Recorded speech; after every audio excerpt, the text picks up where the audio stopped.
Thank you. Please be seated. Welcome to the City Council meeting for October 17th, 2022. We will now move to item number 3, public input. Are there those who wish to speak? No, Mayor. Don't believe so. Thank you. Thank you, Roxy. Item number 4, amendments to the agenda. Are there amendments? There are none. Thank you. Item number 5, Mayor's Report. I want to cover something that perhaps you all have noticed, or well, I was going to start by saying on the Andy Griffith Show, there is an episode now, for those like the city manager and others, that's a television show. But there is an episode where the city cares for an elderly gentleman whose home has gone in disrepair, and they band together and go fix it and paint it. It's just a very nice episode. And we have our own version here in Lindsborg, and it is, Jordan has kind of spearheaded an effort for a home that needs some repair, and I think the resident has gone to Bethany Home, and Jordan has managed to get student volunteers, and I know that some council members are going to be involved in that, and city employees, and it's called Lift Up Lindsborg. And so this is kind of the first trial run, and it's a very nice story, and we appreciate that, Jordan, very much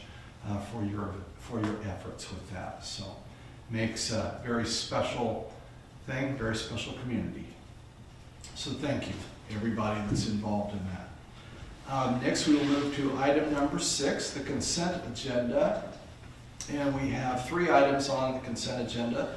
Item A is the approval of the minutes from our October 3rd, 2022 meeting. Item B is the payroll ordinance 5389, and item C is the purchase order ordinance 5390. I'll bring your attention, there was a Scribner's error on the purchase order ordinance, and it has been changed. So there is on a $500 credit, and I think that the words that were with that were incorrect. The amount was correct, however. So that has been changed. So these items are routine, enacted by one motion. There will be no separate discussion unless a council member so requests. Is there a motion? So moved. We have a motion. Is there a second? Second. We have a motion and second. Discussion on the motion. Seeing no discussion, we'll ask Roxy to please do a roll call vote. Councilmembers Presley, Yes. Ebel, Yes. Bruce, Yes. Smith, Yes. Peterson, Abstain. Vanderwait, Yes. Gowan. Yes. Thank you, council. Motion passes.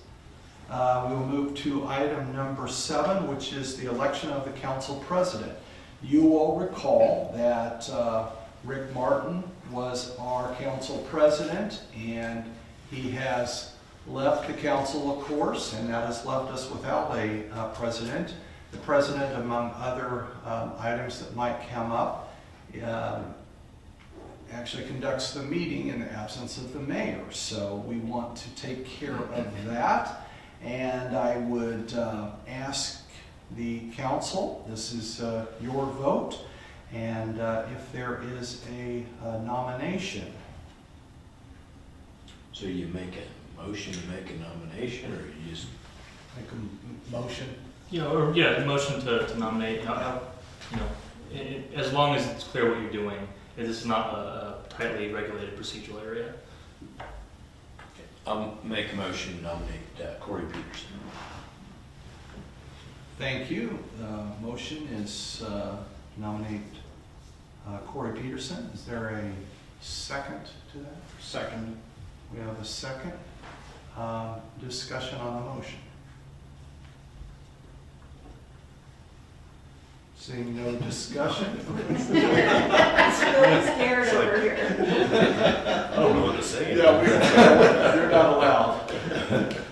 Okay, thank you, council.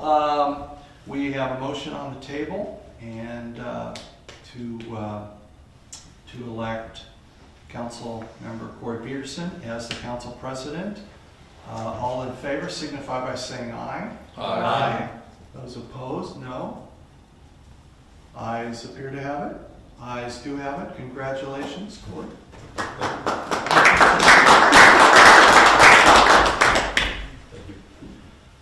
Item number 8 under appointments. Tonight we will also have, you will recall that Andrea, our city prosecutor, has the honor of being selected by the governor for a judgeship, and we're thrilled for her, and we don't like her leaving, but think it's a wonderful thing for her and quite an honor. So we appreciate that, but that is going to leave us without a city prosecutor, and so it is my intention with the approval of council to appoint our city attorney, Zachary Estrella, as our city prosecutor. And the way that that will work is he will be, working with, going to court, and we want this to be flawless and seamless, and we will assume that there will be new cases that will be appointed to him, and that Andrea will finish up her work, and it should work out very nicely. So I would entertain a motion to name Zach as our city prosecutor. So move. Second. Motion and second. Is there discussion? What was Zach's last name? Estrella. Strella.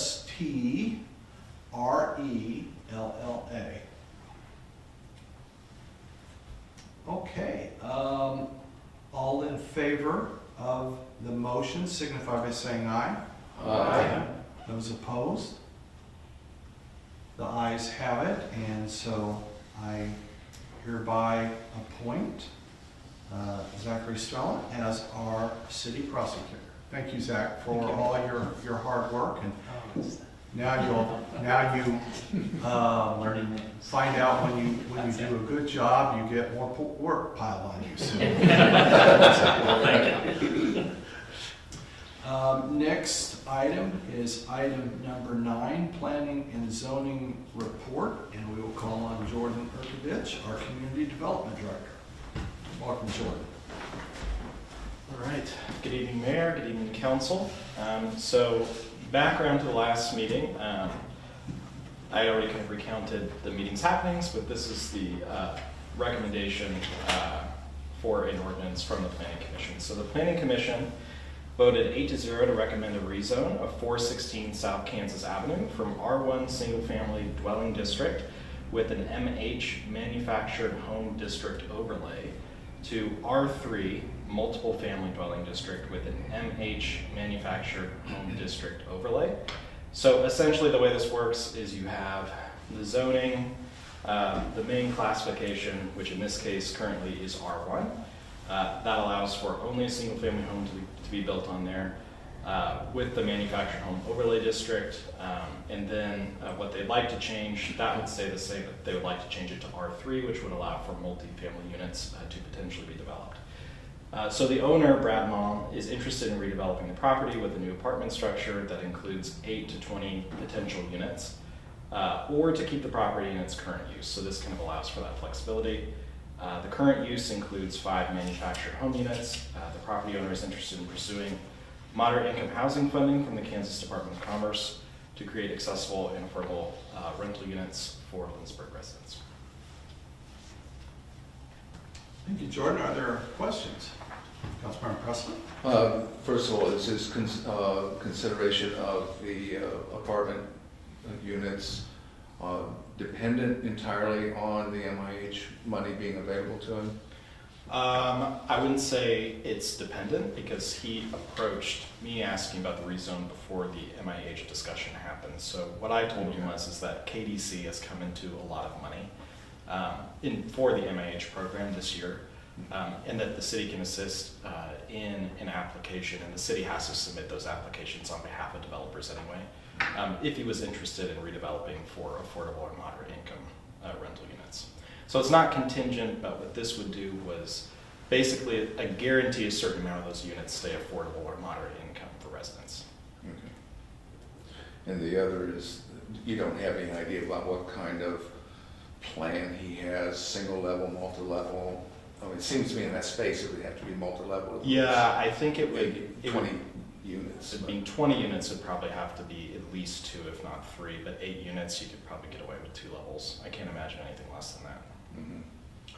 So then my question becomes, is there adequate parking to comply with zoning if you have that much? Yeah, so Residents there, that's like many. yet to be determined based on the plan that's submitted. But there is a minimum parking requirement of 1 spot per unit, so I do believe there'd be adequate parking in the area. Further questions? Council?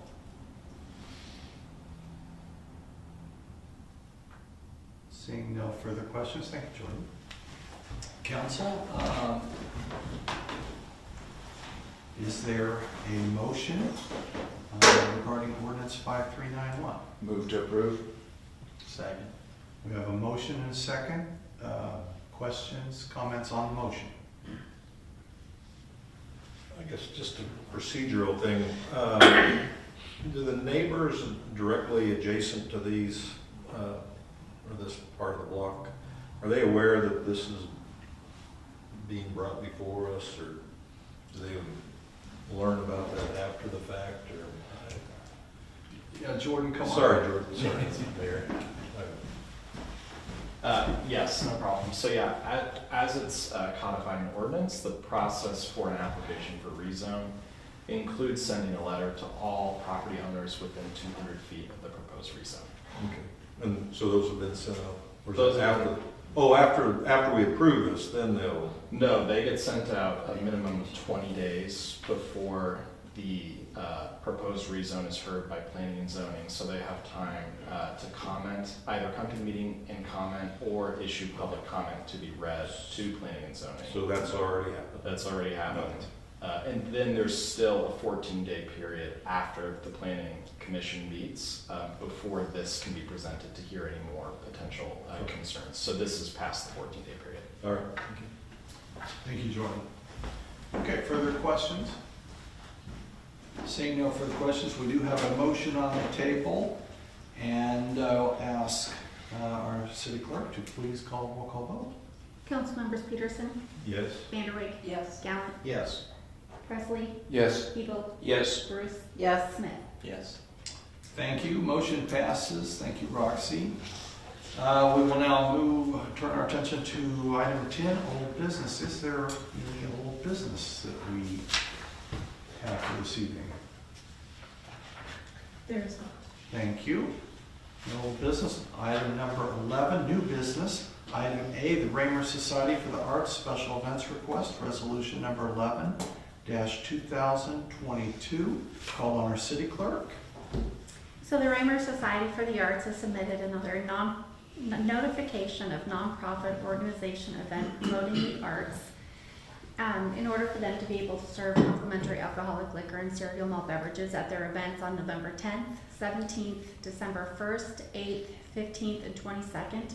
They're planning a cocktails and crafts events, and that they will all be held at the Smoky Valley Arts and Folklife Center. So we are looking for a recommendation to approve the Raymer Society's notification for the arts to pass resolution number 11-2022 authorizing the serving of complimentary alcoholic liquor or cereal malt beverages at the November and December 2022 events as presented at the Smoky Valley Arts and Folklife Center. Thank you, Roxy. Are there questions for Roxy? I have one question. Alcoholic liquor. Wouldn't it just be alcoholic beverages or alcoholic? It's the way it is for I looked it in up. all and I of, yes, in all of their paperwork, could- Yeah, liquor is one. yes. Further questions? Seeing no questions, I would entertain a motion to approve resolution number 11-2022. Is there a motion? So moved. We have a motion, is there a second? Second. We have a motion and a second. Questions on the motion? Seeing no questions, we'll have our city clerk call a roll call vote, please. Councilmember Smith, Yes. Bruce, Yes. Siebel, Yes. Presley, Yes. Gallant, Yes. Vanderway, Yes. Peterson. Yes. Motion passes. Thank you, council, and thank you, Roxy. We will now move to item number 12. Are we in the need of an executive session this evening? No, Mayor, we are not. Thank you. Item 13, is there other business to come before the council this evening? Seeing no further business to come before the council, we would move to item number 14 and I'd entertain a motion to adjourn. So moved. Second. We have a motion and second. All in favor signify by saying aye. Aye. Opposed, no. We are adjourned. Thank you, council.